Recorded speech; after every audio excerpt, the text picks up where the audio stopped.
Greetings, Steelers Nation. This is grit, tradition, and a passion that runs through generations. Black and gold is more than just a team. It's a family, a story written with sweat, glory, and determination. Smash that like button to strengthen this powerful chain, because every single click shows the strength of the greatest fan base in the NFL. And I want to know, who out there has carried this shield on their chest for more than 50 years? Drop it in the comments, because you are the true guardians of this tradition. The ones who keep the flame that never dies alive. Now let's get into it. Steelers fans, something has to change. And it has to change now. When you look at the tape, when you break down the numbers, and when you listen to the voices around the team, the message is clear. The run game as it stands isn't working. And the frustrating part? The fix might be staring Pittsburgh right in the face. Arthur Smith continues to rely heavily on his zone-rushing scheme, a system that demands precision, chemistry, and flawless execution from the offensive line. But that's exactly where the cracks are forming. Missed assignments, confusion on blocking responsibilities, linemen second-guessing themselves instead of attacking with confidence. It's a system that simply isn't playing to the strengths of this roster, and the results have been painfully obvious. The run game has stalled. Now imagine this. A pivot to a power-based gap scheme approach. Instead of linemen hesitating over which defender to climb to at the second level, they could simply line up, get their pads down, and drive the man in front of them. Simplify the job, unleash the physicality, and suddenly you have an identity up front. Broderick Jones, for example, is clearly thinking too much in the current scheme, struggling with assignments instead of firing off the line. Put him in a system where his task is simple, crush the defender in front of you, and you give him the chance to grow with confidence. Isaac Sumalo thrived in this style for years in Philadelphia. Zach Frazier, a mauler by nature and former wrestler, is better built to bulldoze downhill than dance laterally in a zone look. Mason McCormick, a powerhouse frame, strength to spare, and yet tied down by overcomplicated rules. Even rookie Troy Fautanu comes from Washington, where a power run mentality was the foundation of his success. The puzzle pieces are right there, and they don't fit the scheme Pittsburgh is stubbornly trying to force. And here's the kicker. The running back that Steelers Nation has fallen in love with,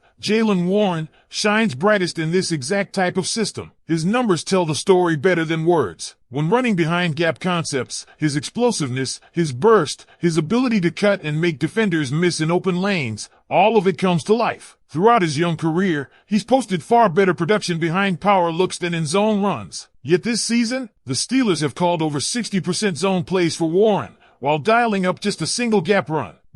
It's almost criminal given how obvious the fit is. Warren is built for this scheme, the line is better suited for this scheme, and yet Pittsburgh is doubling down on something that keeps falling flat. This is where the frustration boils over. Great coaches don't cling to their system no matter what. Great coaches mold their system around the players they have. Look around the league. Sean McVay adjusted his philosophy in Los Angeles, and it revitalized their run game. Detroit has leaned heavily on gap concepts to power one of the nastiest rushing attacks in football. Philadelphia has made their identity smashing teams downhill. These are not small market, desperate moves. These are blueprint decisions by some of the NFL's most innovative minds. And now the question falls squarely on Arthur Smith. Will he recognize what his personnel is telling him, or will he keep trying to make fetch happen with a zone scheme this unit clearly isn't built for? Because here's the truth, Steelers Nation, if Pittsburgh continues down this road, defenses will keep doing exactly what they've been doing. They'll load up in coverage, they'll lock down the receivers at the line, and they'll dare the Steelers to beat them on the ground. And so far, Pittsburgh hasn't been able to answer that dare. The longer this continues, the more predictable the offense becomes,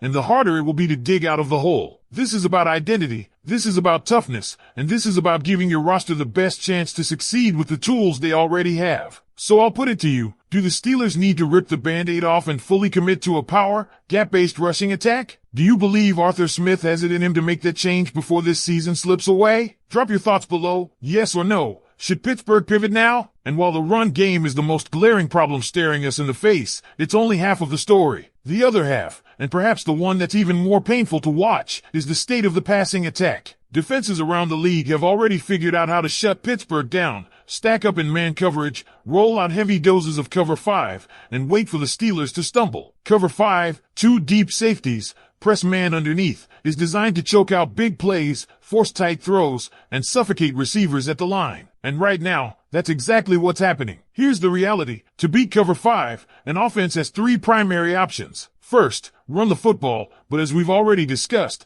Pittsburgh hasn't been able to do that consistently. Second, receivers have to win one-on-one matchups against tight press coverage, but too often, Steelers wideouts are getting jammed and smothered at the snap, with DK Metcalf in particular being neutralized before routes even develop. And third, the quarterback has to be a threat on the ground to punish defenses that turn their backs in man coverage. But Aaron Rodgers isn't running. It's not his game, not at this stage of his career. So when you look at those 3 counters to cover 5, the Steelers are striking out across the board. That means Arthur Smith needs to find creative ways to manufacture space. Static looks before the snap won't cut it. Pittsburgh needs motion, pre-snap shifts that give receivers a running start and prevent corners from locking them down at the line. They need more stacked and bunched formations to create natural traffic and force defenders into tough choices. They need rub routes, picks, creative spacing concepts that free playmakers into open grass. Right now, defenses aren't scared of getting beat, and until the Steelers show they can punish man coverage, opponents will keep calling their bluff. And make no mistake, the Vikings are watching this tape. Minnesota under Brian Flores leans heavily on a mix of quarters, palms, and cover 2. But don't be surprised if they jump their usual tendencies and copy the formula that's already worked so well against Pittsburgh. Teams like Mike McDonald's Ravens, who almost never play true man coverage, still made cover 5 their bread and butter against this offense,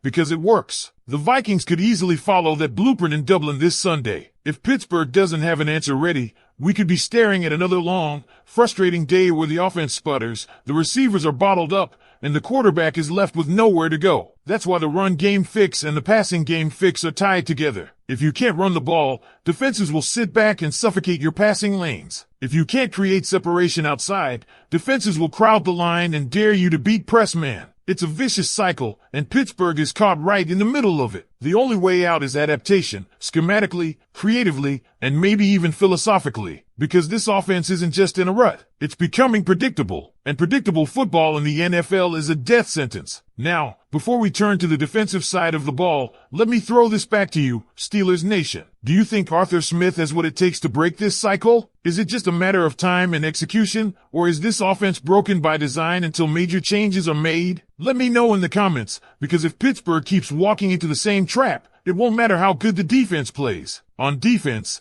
the storyline takes on a different tone, one that mixes hope with uncertainty. The best news of the week is that Joey Porter Jr. and Deshaun Elliott are back at practice. Just seeing them out there again is a lift for this team. No brace, no limp, no obvious setback. But as insiders like Mark Kabley have pointed out, the reality with hamstring injuries, especially for a young cornerback like Porter, is tricky. You don't gamble with soft tissue. You don't rush it, because one wrong step can set a player back weeks. That's why even though they're practicing, there's still doubt about whether we'll actually see either Porter or Elliott suit up against Minnesota. The coaching staff may choose to hold them out through the bye to give them the best chance to return at full strength. And that decision will carry major consequences for how Pittsburgh lines up against the Vikings. Because if Joey Porter Jr. can't go, the Steelers lose their best option for press man on the outside. They've been forced into more off-man looks to cover that weakness, which limits how aggressive they can be with coverages. Getting Porter back would expand the menu, as coaches like to say, and open the door to more flexibility. Elliott, meanwhile, brings physicality and leadership to the back end,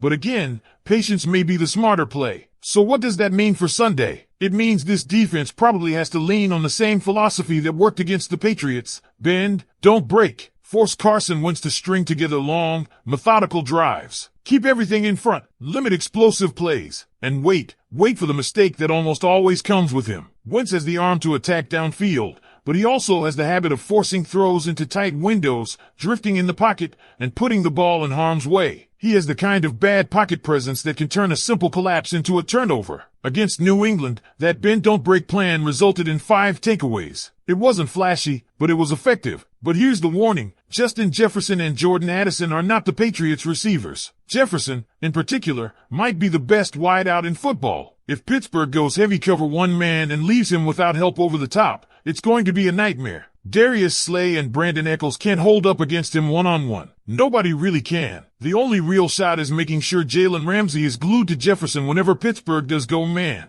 And even then, you need safety help shading his way. Otherwise, you're daring Jefferson to flip the game in one play. And he's proven time and time again he can do exactly that. So the challenge for the Steelers defense is balance. Pressure Wentz, force him into mistakes, but don't get reckless and leave Jefferson or Addison with acres of space to exploit. Make Minnesota grind. Make them snap the ball 12, 13, 14 times per drive. Every extra play is another chance for Wentz to blink, and that's when the turnovers come. Now I want to hear it from you, Steelers Nation. Do you believe this defense has the discipline to bend without breaking against one of the NFL's most dangerous receivers? And do you think Carson Wentz will hand over opportunities the way he so often does? Drop your take in the comments, because if Pittsburgh's defense can hold Minnesota under 20, like they did to New England, the Steelers will be in position to steal another one. And here's where it all ties together, Steelers Nation. The offense is searching for an identity. The defense is trying to hold the line until reinforcements like Joey Porter Jr. and Deshaun Elliott are fully back. And now it all converges in Dublin against a Vikings team that is every bit as unpredictable as the Steelers. You've got Kevin O'Connell dialing up an offense built around two dangerous receivers, Justin Jefferson and Jordan Addison, and you've got Carson Wentz, a quarterback who can look like an MVP one snap and a turnover machine the next. That's the gamble. That's the opportunity. If Pittsburgh can slow Jefferson without completely selling out the secondary, if they can keep Wentz uncomfortable without giving him easy one-on-ones downfield, the mistakes will come. And if the defense gets those extra possessions, the offense has to finally capitalize. That means Arthur Smith's unit can't afford another week of excuses. Whether it's motion, rub routes, stacked sets, or finally committing to a power run scheme, something has to click. This team can't expect to beat Minnesota, or anyone, by leaning on defense alone. Not in today's NFL. This game isn't just about week 4. It's about whether this coaching staff can